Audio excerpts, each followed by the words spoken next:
शाम को रोहन के खेलने का समय हुआ। उसने माँ से कहा, माँ, शाम हो गई है, क्या मैं अपने दोस्तों के साथ खेलने जाऊँ? हाँ, पर ध्यान से और सबके साथ मिलकर खेलना।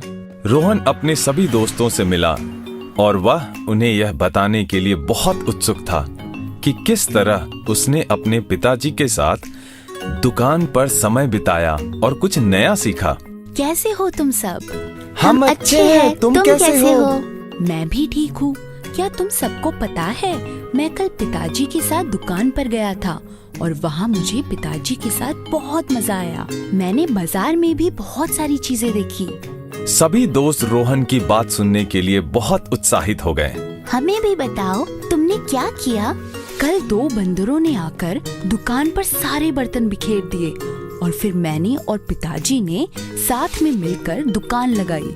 मेरे पिताजी की दुकान में बहुत सारे अलग अलग पदार्थों से बनने वाले बर्तन हैं। कुछ मिट्टी के बने हुए, कुछ लोहे के, तो कुछ इस्पात से और कुछ कांच से बने हुए बर्तन। मैंने अलग अलग वस्तुओं का वर्गीकरण यानी समूहन करना सीखा। अरे, हम भी अपने रसोई घर में बर्तनों को कुछ इसी प्रकार से रखते हैं, पर मेरे रसोई घर में कांच के बर्तन एक जगह होते हैं, तांबे के अलग और लोहे और इस्पात के अलग। रोहन सोच में पड़ गया।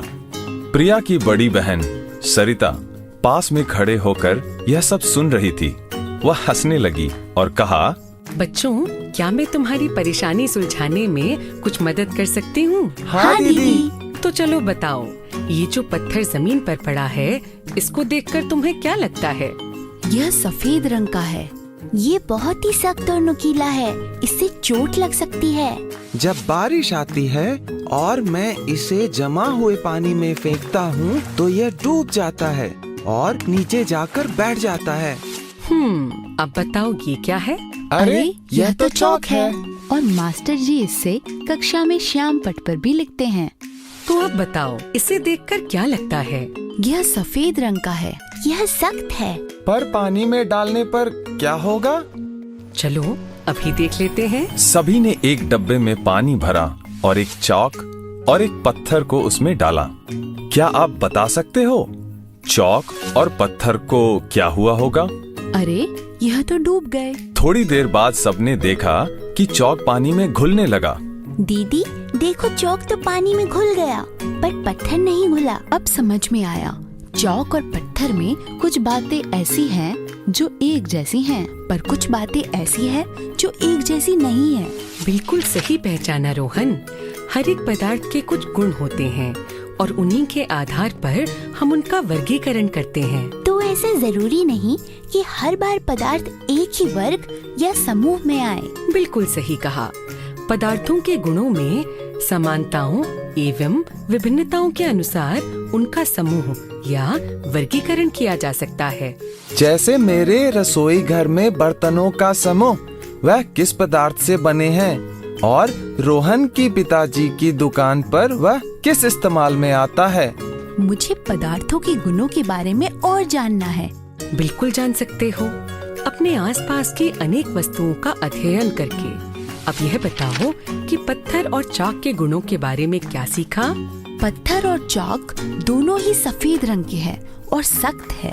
चाक पानी में घुल सकता है, पर पत्थर नहीं घुल सकता। दोनों ही पानी में डूब सकते हैं। तो क्या कुछ ऐसा है जो पानी में तैर पाएगा? अरे हाँ, मेरी कागज की बनी हुई नाव। अरे वाह प्रिया, तुम्हारे दोस्त तो बहुत ही समझदार हैं। धन्यवाद दीदी, हमें यह बताने के लिए कि सख्त या कठोरता, घुलनशीलता एवं पानी में डूबना या तैरना पदार्थों के विभिन्न गुणों में से एक हैं।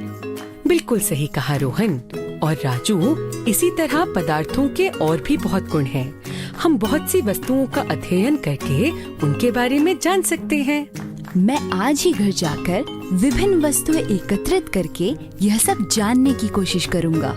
इतने में सूरज ढलने लगा और सभी अपने अपने घर खुशी खुशी चले गए।